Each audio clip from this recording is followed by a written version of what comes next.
Ito yung bisugo, nalinis ko na. Ganito ako maggawa ng daing mga kayami ko. Kita nyo?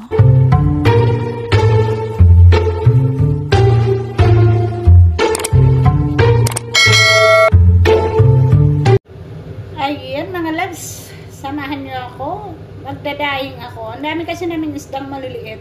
Hindi naman gaano kaliit, pero gusto ko ng daing at babaunin kasi ito namin pag mabakasyon kami papunta ng Turkey.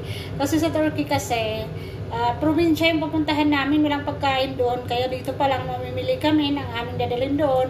At ito kasi, mahilig kasi ako sa daing, sa tuyo, at kung ano-ano pang ano. Pero ito ay ginagawa ko na lang talaga. Bumili kami ng fresh na isda.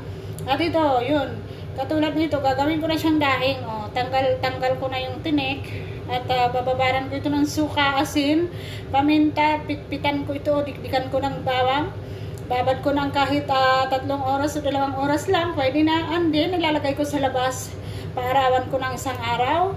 Patuyuin ko. Di, mayroon na tayong daing o tuyo. Depende yan kung anong tawag natin dito. Kasi itong isda ay bisugo. Yan, bisugo.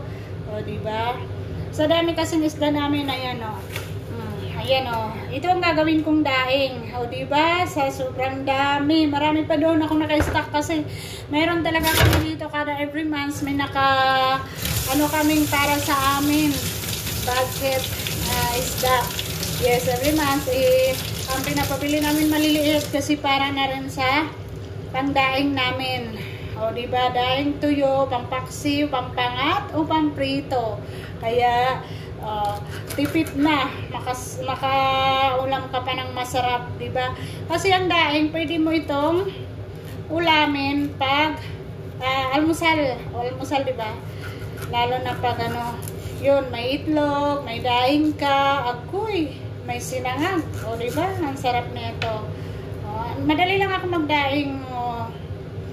At saka marunong na talaga na ako nito, gawain ko na talaga ito. Ayan, thank you so much for watching. Nag-enjoy kayo. Thank you. At ito na. Natapos na natin malinis ito mga loves, mga Kayami's Kitchen. Lalagyan na natin ng ricado. Ayan, may suka, may asin, may paminta. At paghalo-haloin na natin. Mayroon din dinikdik na bawang. Mamaya-maya lang ay lalagay ko na ito sa labas. Paarawan ko na.